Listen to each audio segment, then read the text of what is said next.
कृपा बिना नहीं एक भी अणु लेते हैं सांस तेरी कृपा से तनु तनु।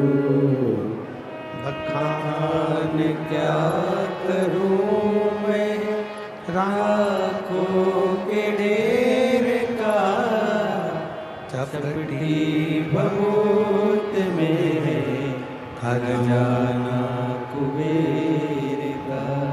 हे गंगाधार मुक्ति गार ओंकार तू, भोले ओंकार तू, आयो शांति हारी शंभो कारतार तू। शिव भक्ति हमारे मुक्ति के पथ को निश्चित करती है। और जिस दिन हमारी चित्त वृत्ति में, हमारे मन में शिव आकर विराजमान हो जाते हैं, उस दिन हमारे जीवन की सारी तकलीफें, सारे कष्ट,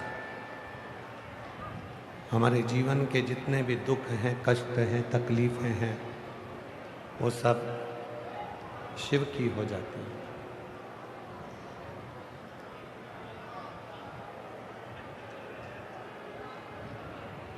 एक लोटा जल लेकर जब हम शिव जी के मंदिर जाते हैं,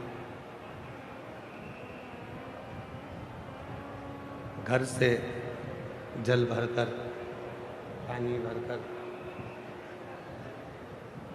लोटे में जल लेकर जब हम भगवान शंकर के मंदिर में पहुंचते हैं शिव को जल चढ़ाने के लिए, भगवान शंकर को जल समर्पित करने के लिए, भरा हुआ पात्र लेकर, लोटा लेकर, भरा हुआ पात्र लेकर, लोटा लेकर, जल लेकर जब हम शंकर जी के मंदिर में पहुंचते हैं और वहाँ जल समर्पित करते हैं, आपका पात्र आप वापिस लेकर आते हैं।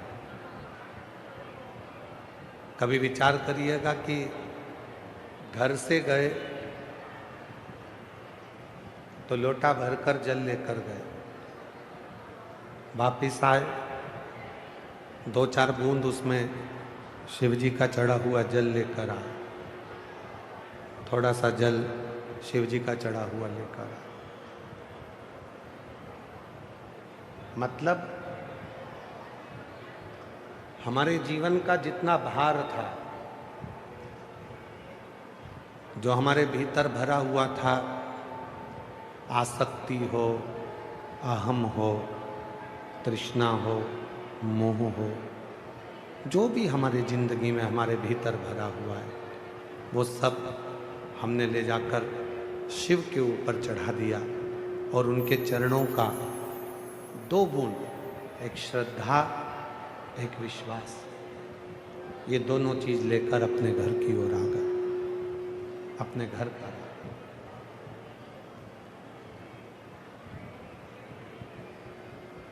शिव तुमसे तुम्हारा धन, तुम्हारी दौलत या तुम्हारी संपदा शिव कभी नहीं मांगते। भगवान शंकर आपसे कभी धन और दौलत या संपदा कभी नहीं मांगते। भगवान शिव यदि आपसे मांगते हैं तो केवल एक सच्ची भक्ति और एक विश्वास।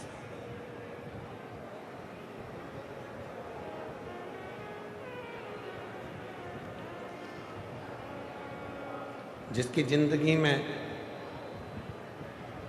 श्रद्धा,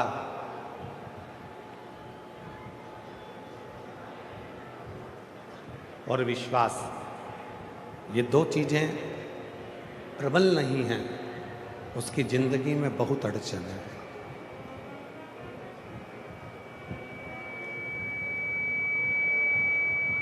वो जीवन में फिर कभी सफल नहीं हो सकता। वो जीवन में कभी सक्सेस नहीं हो सकता, क्योंकि उसके जीवन में ना श्रद्धा है, ना उसके जीवन में विश्वास है।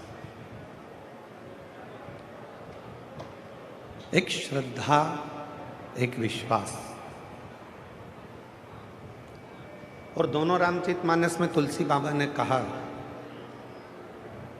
शंकर विश्वास रूपिणो, और पार्वती जी के लिए कहा श्रद्धा। कि शिव मंदिर में जाकर केवल आप जल नहीं चढ़ा रहे हैं, शिव जी के मंदिर में जाकर आप विश्वास को दृढ़ कर रहे हैं। शिव मंदिर में जाकर केवल आप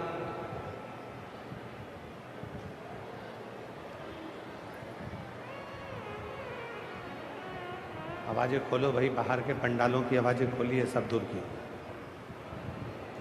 भीतर भी आवाज कम है तो बाहर भी आवाज कम होगी, अंदर भी स्टेज पे आवाज कम है तो बाहर की आवाजें जितनी भी हैं सब दूर की खोल लीजिए। शिव को हम केवल शिव के पास में जा रहे हैं, भगवान शंकर के नजदीक जा रहे हैं, शिव जी की शरणागति में जा रहे हैं, भगवान शंकर के पास जा रहे हैं, तो एक विश्वास और एक श्रद्धा, दो चीजें।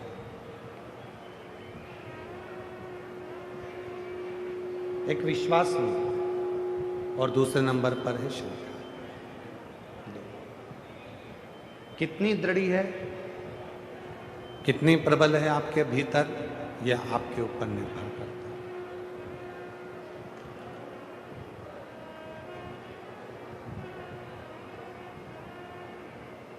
जब हम भगवान शंकर की शरणागति में जाते हैं, भगवान शिव के पास जाते हैं, भगवान शंकर के पास एक लोटा जल समर्पित करने के लिए जाते हैं, तो पूर्ण भरोसा लेकर, पूर्ण श्रद्धा लेकर जाते।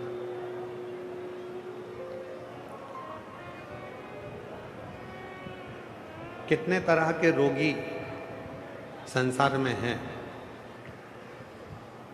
किसी के पाँव में तकलीफ है, किसी के पीठ में तकलीफ है, किसी के श्रवण में तकलीफ है, किसी की नासिका में तकलीफ है, किसी के नेत्रों में तकलीफ है, किसी के दंत में तकलीफ है, किसी के मुख में तकलीफ है। कितने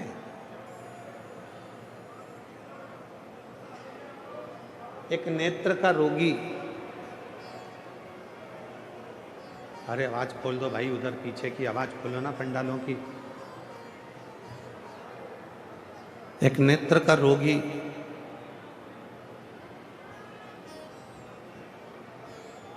जब डॉक्टर के पास में जाता है, डॉक्टर साहब के पास जाता है, तो वो नेत्र का रोगी डॉक्टर के पास जाकर कहता है, डॉक्टर साहब मेरी आंखों से दिख नहीं रहा, तकलीफ है मेरे नेत्र।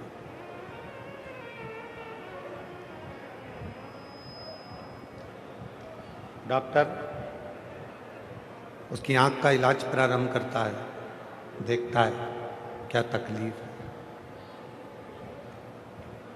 फिर उसको समझ में आता है कि पहले दवा देकर देख लिया, दवा से आराम नहीं लगा, फिर उसने देखा कि इसको पास का नहीं दिखता, तो पास का उसने चश्मा लगा दिया। उसने पास का चश्मा लगा दिया। फिर देखा कोई मरीज आया और उस मरीज ने कहा, डॉक्टर साहब मुझे दूर का नहीं दिखता, उसको दूर का चश्मा लगा दिया।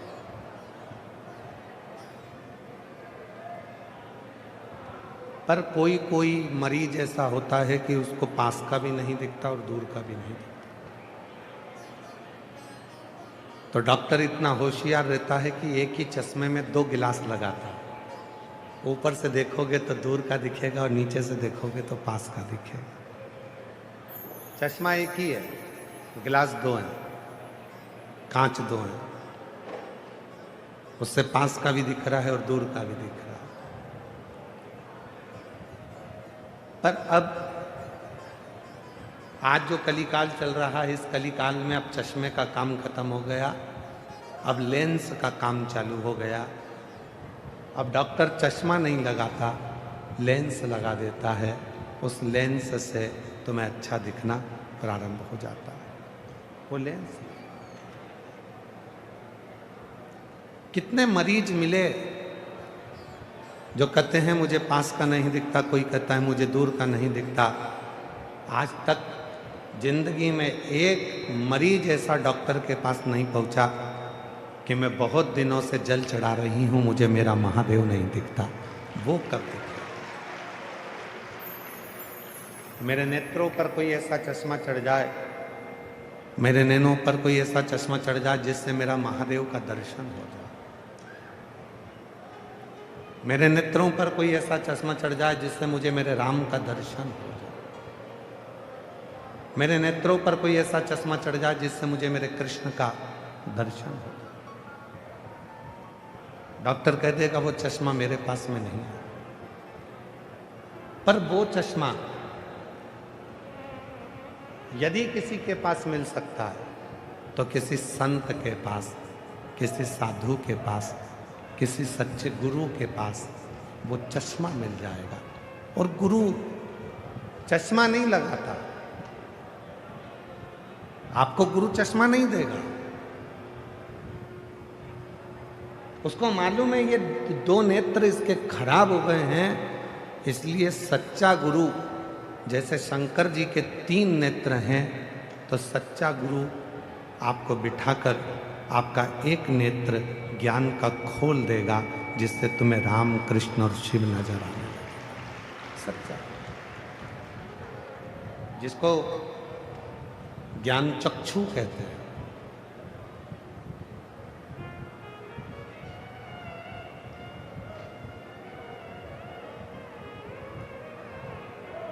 एक ऐसा नेत्र जिसमें सब में समता दिखेगी आपको। एक ऐसा नेत्र जिसमें कोई ऊपर नीचे नजर नहीं आएगा। ब्रह्मा जी के 4 हाथ का दर्शन आप लोग करते हो, भगवान विष्णु के 4 हाथ का दर्शन आप करते हो, पर कभी भी भगवान शंकर की मूर्ति का दर्शन करना तो आपको 4 हाथ का दर्शन नहीं होगा, शिव जी के 2 हाथ का दर्शन होगा।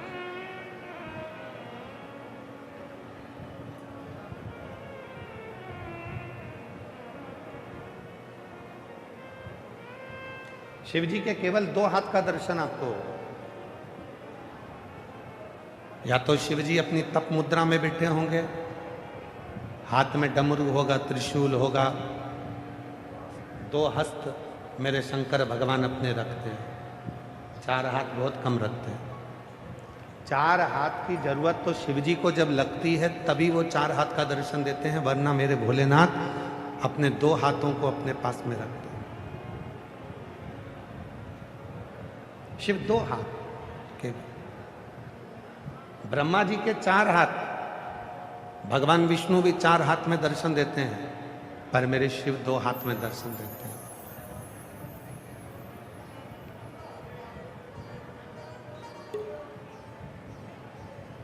क्यों? किसी ने पूछा कि भगवान शंकर अपने 2 हाथ क्यों रखते हैं, तो शिव जी से मां पार्वती जी ने भी कहा कि ब्रह्मा जी तो 4 हाथ रखते हैं, भगवान विष्णु 4 हाथ रखते हैं, सब देवता 4 हाथ रखते हैं, आप 2 हाथ रखते हो, क्यों? तो शिव जी ने कहा, मैंने अपने 2 हाथों से एक संपन्न व्यक्ति को पकड़ रखा है और एक प्रपन्न व्यक्ति को पकड़ कर रखा है। और जिसने अपनी जिंदगी में संपन्न और प्रपन्न इन दोनों को पकड़ कर रखा है, उसी ने अपनी जिंदगी को प्रसन्नता में जिंदगी को जीना प्रारंभ किया। पर आज की जो स्थिति है, आज का जो समय है, आज की जो स्थिति है, आज का जो समय है, ये बड़ा विचित्र समय है। आज के समय में व्यक्ति प्रपन्न व्यक्ति को कम पकड़ता है और संपन्न व्यक्ति को ज्यादा पकड़ता है। थोड़ा सा पैसे वाला कोई तुम्हारा रिश्तेदार होगा तो तुम तुरंत उसका गुणगान गाना प्रारंभ कर दोगे। अरे वो जयपुर में वो रहता है ना, जिसका सोने चांदी का काम है, इतना बड़ा काम है, वो हमारा मौसी का छोरा है। अरे वो वहां का जो वो है ना मंत्री, वो हमारे काका जी का लड़का है।